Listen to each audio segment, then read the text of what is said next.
할렐루야, 할렐루야. 아멘. 우리 하나님 말씀 살펴보기를 원합니다. 로마서 14장 말씀입니다.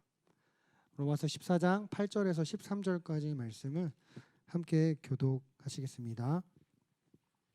신약성경 258쪽 로마서 14장 8절에서 13절까지 말씀 제가 먼저 읽겠습니다. 우리가 살아도 주를 위해 살고 죽어도 주를 위하여 죽나니 그러므로 사나 죽으나 우리가 주의 것이로다. 이를 위하여 다시 살아나셨으니 곧 죽은 자와 산 자의 주가 되려 하심이라. 내가 어찌하여 내 형제를 비판하느냐? 어찌하여 내 형제를 업신 여기느냐?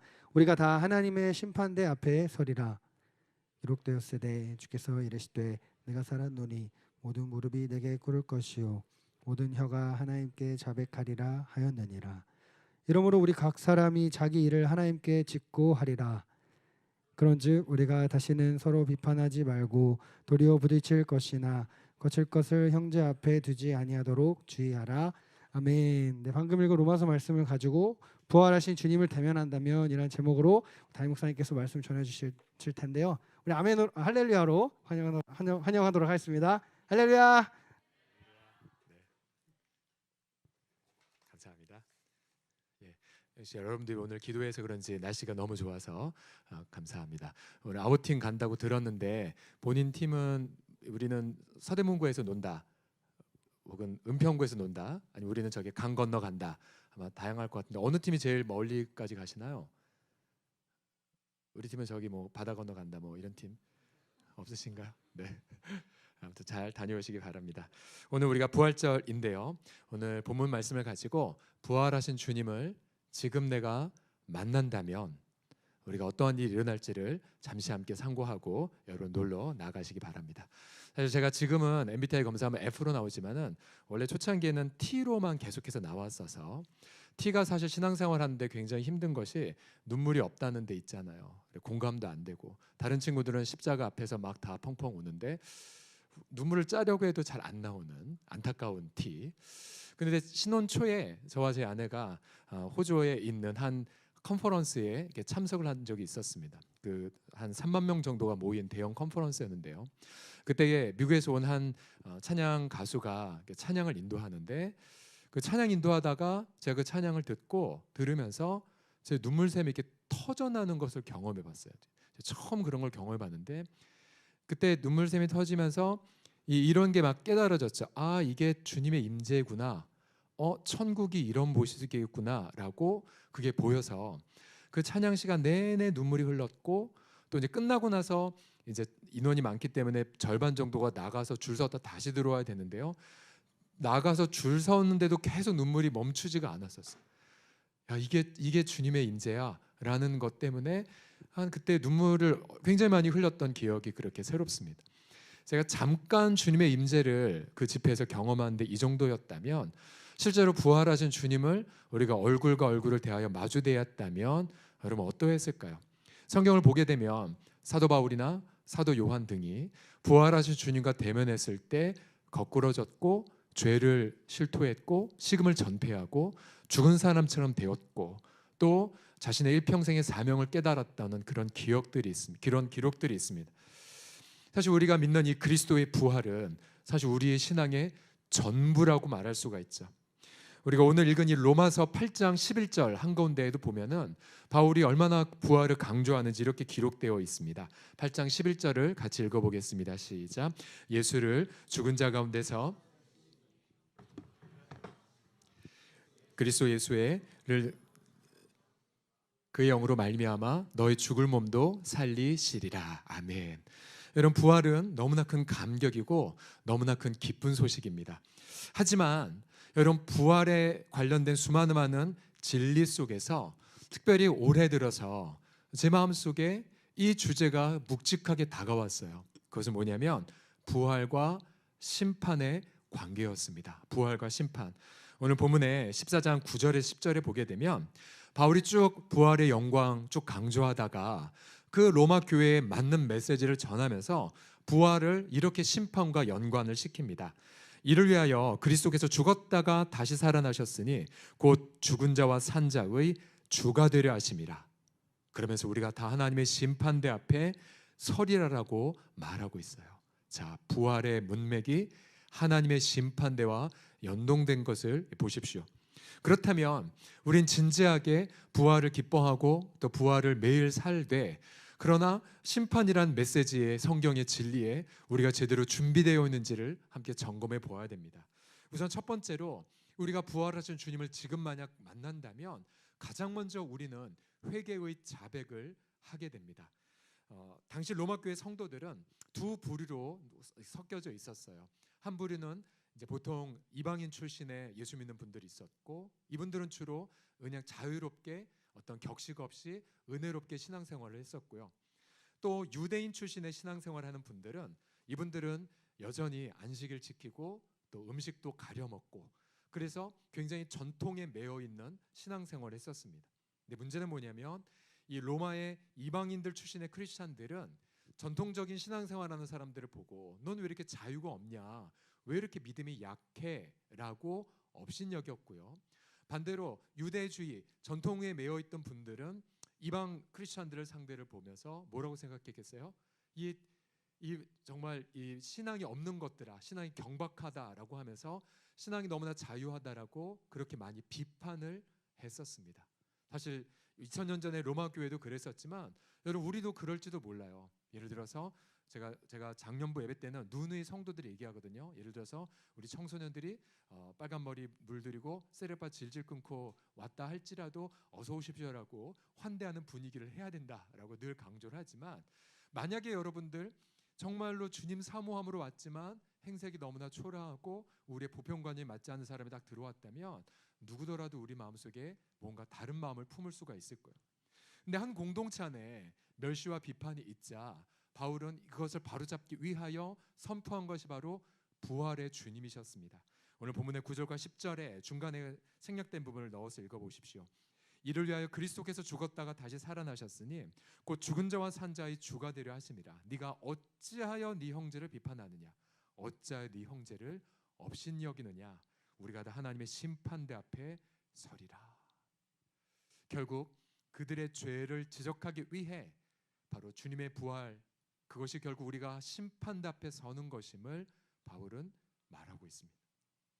11절과 12절에도 보시게 되면 이렇게 말씀하고 있죠. 기록되었으되 주께서 이르시되 내가 살았노니 모든 무릎이 내게 꿇을 것이요 모든 혀가 하나님께 자백하리라 하였느니라. 이러므로 우리 각 사람이 자기를 하나님 앞에 직고하리라라고 말합니다. 그러니까 부활하신 주님과 대면하면 누가 뭐라고 강요함 없이 내가 그동안 했던 일들을 다 토해낸다는 사실이에요. 만약 우리가 이 땅에서 죄를 회개하지 않은 채 정말 주님을 만났다면, 물론 예수님 믿었기 때문에 죄 용서받고 구원은 받겠지만, 그러나 우리 속에 변화되지 않았던 그 모든 더러움들은 주님 앞에 다 드러나게 돼요. 다. 그리고 그것을 토해내게 됩니다. 저는 묵상을 해보았어요. 부활하신 주님을 대면했을 때 가장 큰 죄가 무엇일까 했을 때 첫 번째로 떠오른 게 이거예요. 요한에서 3장 23절을 보시게 되면 보세요. 부활하신 주님이 나타나시면 우리가 그와 같을 줄을 아는 것은 그의 참모습 그대로 볼 것이기 때문이니. 즉 여러분 주님이 오실 때 우리 몸도 부활하죠. 그러면 특별히 우리 시니어 어르신들, 할아버지 할머니들께서는 자신의 육체가 쇠약한 몸이 부활한다는 것을 너무나도 간절히 소망해요. 더 이상 아픔이 없고. 여러분 청년들 때에 우리가 물리적으로 부활하는 것까지 좋지만, 그러나 여러분 부활의 몸의 특징이 뭐라고 말하냐면 여기 보면 후반부 이렇게 나오고 있어요. 주를 향한 이 소망을 가진 자마다 그의 깨끗하심과 같이 자기를 어떻게 한다고요? 깨끗하게 한다고 말하고 있어요. 즉 부활의 몸은 정결한 몸, 거룩의 몸이에요. 그래서 우리가 부활의 주님과 대면할 때에 내가 정말로 죄로부터 벗어나 정결해졌는가가 가장 중요한 부활의 진리랍니다. 만약에 여러분들 우리가 이 땅에서 올바르게 죄를 회개하지 못한 채 그저 주 앞에 나아갔다면, 사실 우리가 청년 시절 아주 영원히 살 것 같은 그러한 생각을 하지만 사실 그렇지 않아요. 제 아내의 오빠도 20대 초반에 교통사고로 갑자기 천국에 갔었고요. 또 우리 주변에도 작년에도 우리 사랑했던 한 형제가 일찍 주의 품 안에 갔던 안타까운 눈물이 있지 않았었습니까? 사실 우리가 언제 주 앞에 갈지는 아무도 모르는데 과연 우리는 부활하신 주님의 그 깨끗하심처럼 나도 깨끗하게 살도록 분투하고 있는가? 사실 더 큰 회개는 이거예요. 이게 무슨 뜻이냐면 사실 우리는 청년 시절에 가장 필요한 인생 과제가 내 진짜 모습이 무엇일까 추구하는 여정이잖아요. 학창 시절은 공부하랴 잘 못 찾았다가도 우리가 대학교 들어가서 우리 자매들은 글쎄 뭐 제가 특정 사람을 얘기할 수는 없지만은 보통 중학교 때 자매들은 이제 화장을 배워가면서 거울을 보면서 이렇게 했다가 저렇게 하다 보면서 그렇게 내 참모습을 찾아가기도 하고 또 보통 형제들은 한참 요즘 그쵸 피지컬 거를 보면서 나도 열심히 거울 보며 근육을 키워보겠다람을 통해서 내 진정한 자아가 뭔지를 찾아가는 여정. 저는 마음껏 했으면 좋겠어요. 마음껏. 근데 그 와중 속에서 우리 하나님 주신 중요한 메시지가 있어요. 그게 뭐냐면 저와 여러분의 진정한 자아상은 부활하신 예수님의 깨끗함 속에서 발견한다는 사실이에요. 하나님 부활하신 예수님을 통해 저와 여러분이 반드시 가야 될 우리의 실제 이미지를 이렇게 말씀하고 계세요. 얘들아, 예수 믿는 청년들아, 너희도 내 아들 예수 그리스도의 부활처럼 정결하게 될 거란다. 거룩하게 될 거란다. 깨끗하게 될 거란다. 죄 없이 흠 없이 온전하게 완성될 거란다. 내가 너에게 준 너희들의 그 아름다운 이미지의 목표를 제발 믿어주었으면 좋겠다라고 말씀하고 계세요. 그럼 우리가 가장 큰 회개할 게 뭔지 아세요? 내가 그렇게 예수님처럼 변화되는 것을 믿지 않는 죄를 회개하셔야 돼요.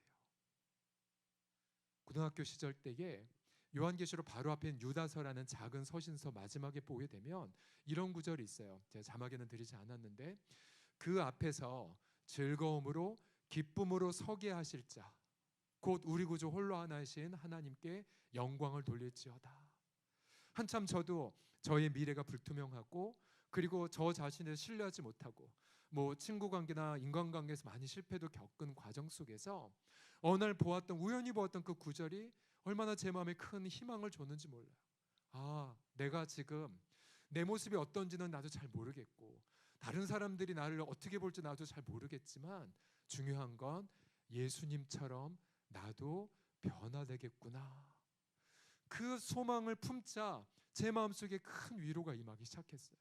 물론 아직 내가 예수님처럼 변화되는 거에 대한 그림이 분명하지 않기 때문에 보통 우리는 다른 사람이 여러분을 좋아하거나 혹은 다른 사람이 여러분을 손가락질할 때 굉장히 많이 흔들릴지 몰라요.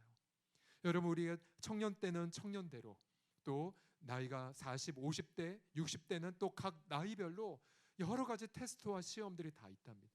근데 중요한 거는 내가 그에 나타나실 때에 그와 같을 줄을 내가 과연 믿는가? 그리고 마침내 아버지의 그 놀라운 권능이 비록 내가 죄도 많이 짓고 많이 넘어지지만 마침내 내가 예수님처럼 변화돼서 결국 죄를 이기고 결국 멋들어지게 예수님처럼 빛날 자아가 될 것을 기대하는가? 만약 믿지 않는다면 그게 가장 크게 회개할 죄목이에요. 로마서 6장 4절 말씀을 여러분 천천히 한번 읽어봐 주세요. 같이 읽어봅시다. 시작. 그러므로 우리가 그의 죽으심 갚하여 세례를 받음으로 그와 함께 장사되었나니 이는 아버지의 영광으로 말미암아 그리스도를 죽은 자 가운데서 살리심과 같이 우리로 또한 새 생명 가운데서 행하게 하려 함이라. 아멘. 사실 여러분 청년의 시절일수록 저희 세대보다 훨씬 더 마음도 순수하고 정직한 것 같아요. 더 공의에 대한 감각도 더 남다르고요. 그러다 보니까 더 큰 어려움이 무엇이냐면 여러분이 죄지면 더 큰 죄책감을 갖고 있고요. 또 여러분이 실수하거나 또 정말 돌이킬 수 없는 뭔가 잘못을 범하면 더 크게 아파하는 것 같아요. 하지만 제가 청년들 위로하고 싶어요. 분명히 성경에 뭐라고 선언하고 있냐면 지난주에 함께 나누었죠. 우리가 그리스도와 함께 연합한 자로 하나님이 만드셨고 그리스도가 죽으셨을 때 우리도 함께 죄에 대해서 죽었어요. 이미 그리스도와 함께 우리가 장사되었어요. 그리고 그리스도가 부활하실 때 우리도 함께 부활했어요. 아직 육체는 부활하지 못했지만 우리의 영혼이 예수님과 함께 부활해서 날마다 예수님의 새 생명을 누리게끔 하셨답니다. 그래서 우리에게는 하늘로 난 놀라운 길이 하나 열렸어요. 그 길의 이름은 예수님. 그 길이 확보된 근거는 예수님의 자기 몸을 찢으심을 통해. 그래서 날마다 하나님께서 우리에게 용기를 주세요. 가령 우리가 지금 20살을 사는 동안 내가 죄를 200만 개 졌다 하더라도 그러면서 반복된 실패 속에 나는 정말 문제 많다라고 너무나 나를 믿지 못한다 할지라도 그때마다 아버지 하나님은 다시 부활하신 주님을 우리 가운데 보여주세요.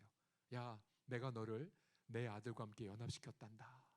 비록 너가 죄에 대해서 수백만 번 실패했다 할지라도 나는 내 아들과 더불어 너를 다시 살렸어. 너 마침내 죄를 이길 거야. 너 마침내 내 아들처럼 거룩하게 될 거란다. 그래서 내가 열방을 너에게 상속 줄 때에 내 아들 안에서 전혀 부족함이 없는 자로 내가 반드시 너를 만들고야 말 거란다. 이게 바로 성경이 주는, 우리에게 주는 위안의 메시지입니다. 사실 그 말씀을 믿지 않는 것, 내가 정말 주님처럼 변화되는 것을 믿지 않는 것, 여러분 그것이 바로 예수님을 만났을 때 회개할 죄목이에요. 그래서 여러분 오늘 하루 온종일 아우팅하고 여러분 서로를 바라보실 때에 여러분 마음속에 이렇게 고백하셨으면 좋겠어요. 이 친구가 주님 안에서 정말 거룩하게 변화될 자, 이 친구가 주님 안에서 정말 하나님의 형상을 아름답게 비출 자. 여러분 그러한 모습을 서로 바라보시면서 서로를 향해 어떤 기대감이 있으셨으면 좋겠어요. 우리 교회는 세상적 관점으로 보는 곳이 아니라 교회는 하나님의 관점으로 보는 곳이니까요. 두 번째로 부활하신 예수님을 대면하게 될 때에 우리는 무엇을 경험하냐면, 자 아까 심판이라고 했는데 심판하시는 가장 중요한 포인트는 인간관계입니다. 인간관계의 심판. 앞서 로마서 14장 10절에 보시면 사도 바울이 로마 교회의 성도들이 서로 업신여기고 서로 비판하자 그리스도의 부활은 하나님의 심판대다 그러면서 두려워해라 회개하라고 도전했죠. 다시 한번 10절을 여러분 목소리 천천히 읽어주십시오. 시작. 네가 어찌하여 네 형제를 비판하느냐 어찌하여 네 형제를 업신여기느냐 우리가 다 하나님의 심판대 앞에 서리라. 자, 심판대 앞에 서서 무수하게 많은 죄의 목록들을 조사받겠지만 그러나 로마 교회의 경우 딱 한 가지만 주님이 잣대를 두셨어요. 인간관계. 너 업신여겼냐? 너 비판했느냐? 라고요. 자, 신앙이 강한 자들은 그렇지 않은 자를 업신여겼고 또 신앙이 약한 자들은 또 강한 자들을 정죄했던 그런 공동체라고 말씀드렸죠. 자, 왜 인간관계의 어떠함이 하나님 앞에 심판의 근거가 될까요? 저는 본문 말씀 가지고 이번 주 내내 되게 많이 씨름을 했었어요. 왜냐하면 제 상식에 맞지 않다고 여겼거든요. 아니 이런 말씀보다는 그냥 차라리 하나님과의 단독적인 관계에서 뭐 리딩 지저스 안 한 죄, 또 예배 빼뜨린 죄, 또 뭐 여러 개인적 죄만 무시면 안 될까라는 생각을 했었지만 그러나 성경은 준엄하게 너의 인간관계의 어떠함을 하나님과의 관계의 어떠함으로 보겠다고 말씀하셨다는 사실이에요. 여러분 그러고 보면 성경은 일관되게 이런 대인관계와 하나님과의 관계의 하나됨을 말하고 있어요. 예를 들어서 마태복음에 보게 되면 예수님이 이렇게 말씀하셨잖아요. 만약 너희가 예물을 드리려다가 원망 들을 만한 일이 생각나면 예물을 놔두고 그러니까 예배 드리지 말고 가서 먼저 화해하고 그 다음에 예물을 드리라고 명령하셨어요. 또 심지어 마태복음 25장에 예수님이 재림하셔서 열방을 다 소환하시고 재판하실 때에 그 재판의 기준이 너 교회 다녔어? 너 예수 믿어? 그게 아니라 마태복음 25장의 양과 염소의 비유에서는 유일한 잣대가 뭔 줄 아십니까? 이거죠. 너 여기 있는 자들 중에 지극히 작은 자 하나에게 한 것이 곧 내게 한 거야가 기준이었습니다. 그래서 영원한 영생, 영원한 형벌에 선포하는 이야기가 나오고 있죠. 왜 그런 줄 아십니까? 만약 3절에 보시게 되면 자 먹는 자는 먹지 않는 자를 업신여기지 말고 먹지 않는 자는 먹는 자를 비판하지 말라. 이는 하나님의 그를 환영하셨음이라고 말하고 있어요. 여기서 말하는 하나님이 받으셨다라는 것은 자신의 아들의 죽음과 부활로 죄인된 우리들을 자신의 아들, 딸로 영접하신 거거든요. 만약 우리가 누군가를 내 알량한 잣대로 비판하고 업신여겨서 그를 정죄하면 하나님이 자신의 아들의 죽음과 부활로 그를 자신의 가족으로 받아들이신 하나님의 결정을 우리가 거부하는 죄를 범하게 됩니다. 또 그 다음 성자 하나님의 관점에서 보면, 자, 로마서 5장 8절을 보십시오. 하나님이 얼마나 우리를 사랑하셨냐면, 같이 읽어봐 주세요. 시작. 우리가 아직 죄인 되었을 때에 그리스도께서 우리를 위하여 죽으심으로 하나님께서 우리에 대한 자기의 사랑을 확실히 증명하셨다고 말하고 있기 때문에 그래요. 또한 4절, 14장 4절에 보시게 되면, 자, 예수님 관점에서 남의 하인을 비판하는 너는 누구냐? 그가 서 있는 것이나 넘어지는 것이 자기 주인에게 있음에 그가 세움을 받으리니 이는 그를 세우시는 권능이 주님께 있다라고 말하고 있어요. 예수님 관점에서 보세요. 우리는 영원한 죄의 형벌 속에 노예에 있는 자들이었고 영원한 저주와 형벌을 받을 자였는데, 성자 예수님이 자신은 받을 필요도 없는 세례를 받으셨고 그때부터 죄인된 우리와 완전히 하나가 되셨고 우리가 받을 모든 처벌을 예수님이 대신 받으셨고 그 받으심을 통해 우리를 죄로부터 자유케 하셨고 그가 부활함을 통해 우리를 하나님의 자녀로 삼았죠. 그의 이름을 통하여서 우리를 하나님의 보좌 앞에 아무 때나 언제든지 내 공로가 아니라 예수님의 그 공로로 나아갈 수 있도록 예수님이 우리를 하나님 앞에 세우셨거든요. 그런데 만약 우리가 나의 한량한 잣대로 누군가를 비판하고 업신여기게 되면 예수님이 나를 하나님 앞에 세우신 그 권능을 부정하는 죄를 범하게 되는 것입니다. 그래서 내가 정말 부활하신 주님을 믿고 있는가를 뭐로 보면 알 수 있냐면 내 옆에 있는 지체들을 향한 내 태도를 보면 정확하게 나옵니다. 내가 만약 사실 뭐 제가 그랬으니까 제가 처음 믿을 때 저는 하나님은 좋아요. 예수님은 좋은데 이것들은 싫어하면서 저는 교제를 싫어했던 자였다고 말씀드렸잖아요. 그건 무슨 말이냐면 그거 자체가 하나님 내가 믿지 않는다는 반증이기도 한 거예요. 그래서 우리는 소그룹으로 나눠서 우리가 사랑방으로 나누어서 여러분 아우팅도 하고 맛있는 것도 먹고 같이 놀고 같이 볼링도 치고 또 함께 말씀도 나누고 함께 기도해야 하는 이유가 무엇인 줄 아세요? 그거예요. 그 연습을 하는 거예요. 세상은 어떻게든 다양한 기준을 가지고 여러분을 업신여기거나 여러분을 정죄하거나 또는 여러분도 다른 사람을 정죄하거나 비판할 거예요. 하지만 예수 믿는 이 교회는, 공동체는 하나님이 우리를 자신의 가족으로 받으셨기에 또 예수님이 우리를 하나님 앞에 세우셨기에 그 하나님의 사랑과 예수님의 은혜를 믿고 서로를 존중하는 훈련을 하는 것이 바로 교회의 정의입니다. 서로를 축복하는 것을 연습하는 것이 바로 교회의 핵심이에요. 이 많은 인원들이 서로를 축복하게 할 수 없기에 우리가 서로 약조하고 사랑방으로 쪼개져서 최소한 여기 안에서만 존중하고 사랑합시다. 이것이 바로 사랑방의 활동이지 않습니까? 특별히 우리가 상대방을 존중하고 또 축복하면서 굉장히 중요한 성품이 무엇이냐면 경청이라는 성품이에요. 경청. 여러분 경청이란 정의가 뭔지 아십니까? 지금 우리가 서대문구에서 위탁받은 어린이집이 2개가 있어요. 새솔과 새빛 어린이집.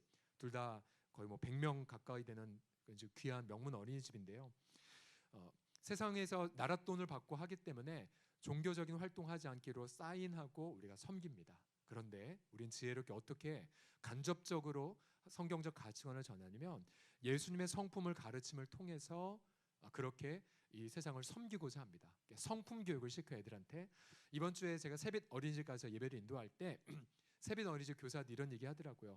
이번 달의 주제가 경청이래요.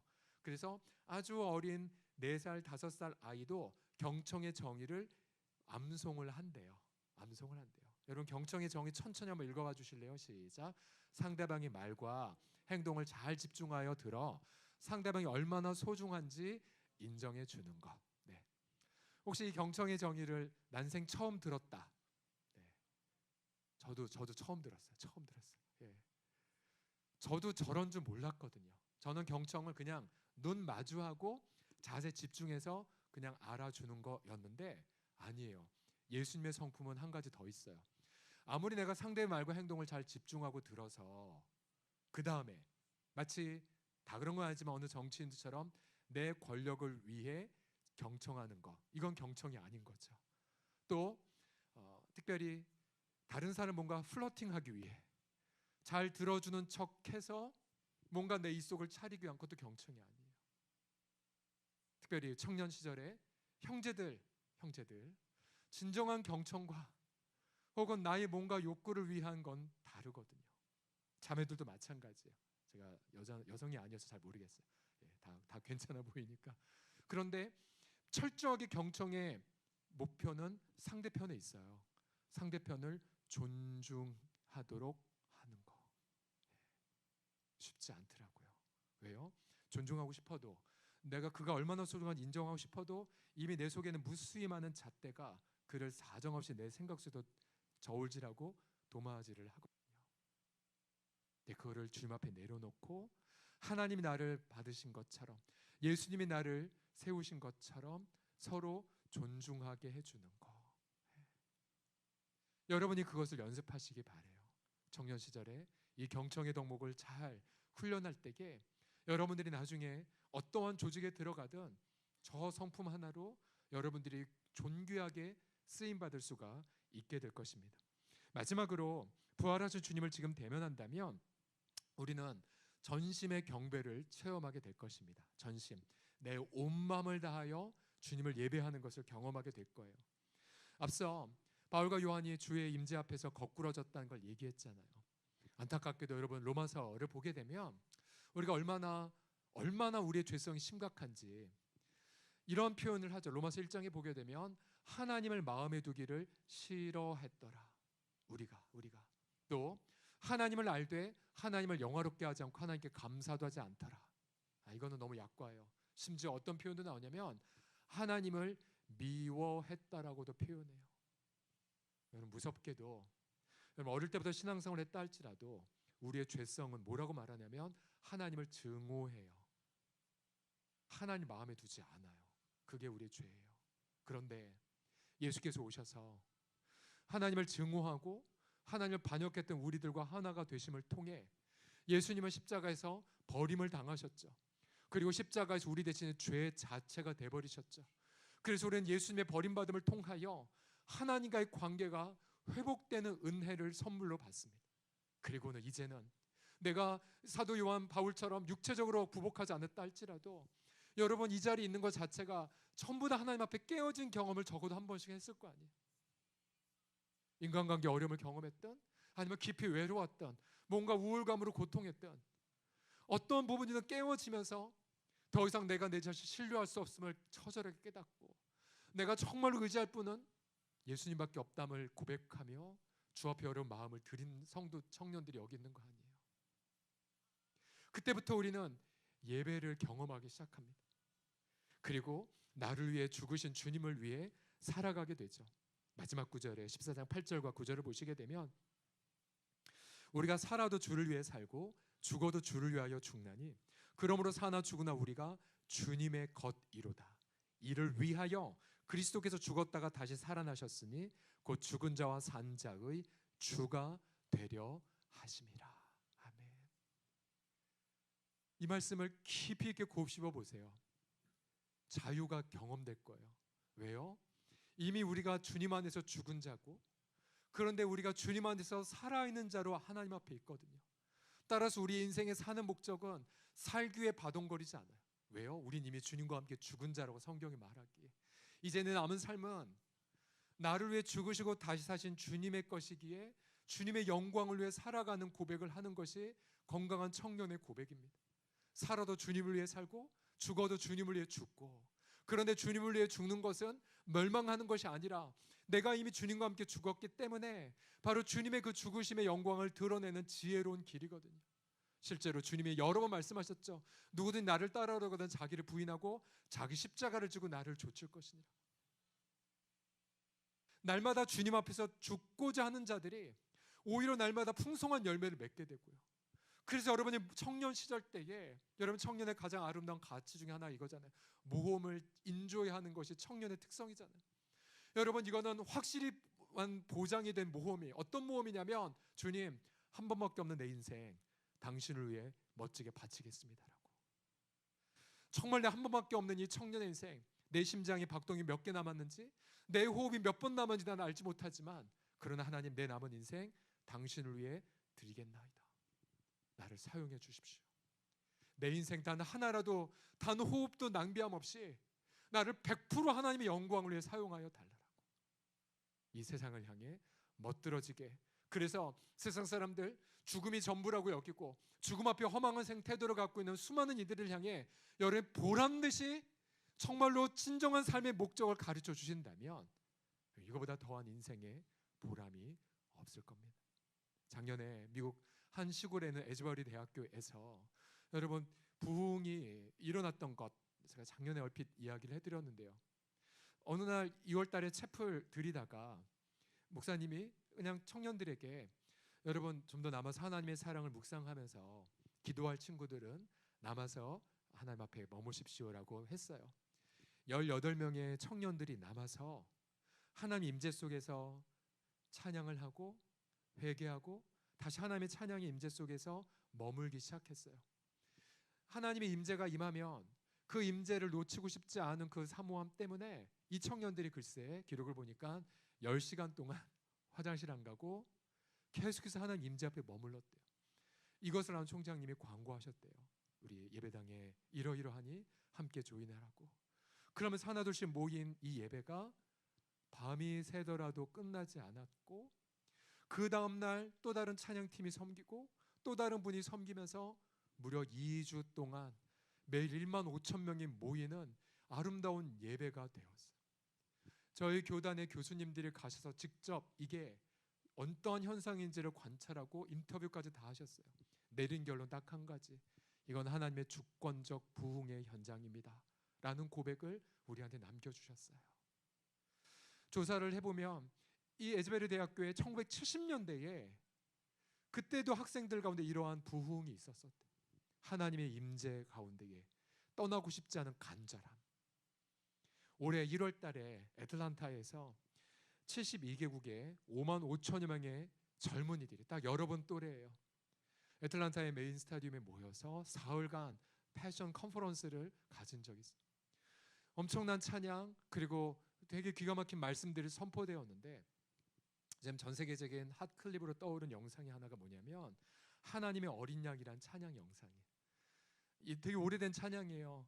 할렐루야 할렐루야 존귀하신 어린 양 예수 어린 양, 그 단순한 찬양인데 죽임당한 어린 양, 부활 승천하신 주님을 높이는 계시록에 기반한 찬양인데, 그 찬양을 인도하다가 찬양 인도자들이 더 이상 찬양을 하지 못했어요.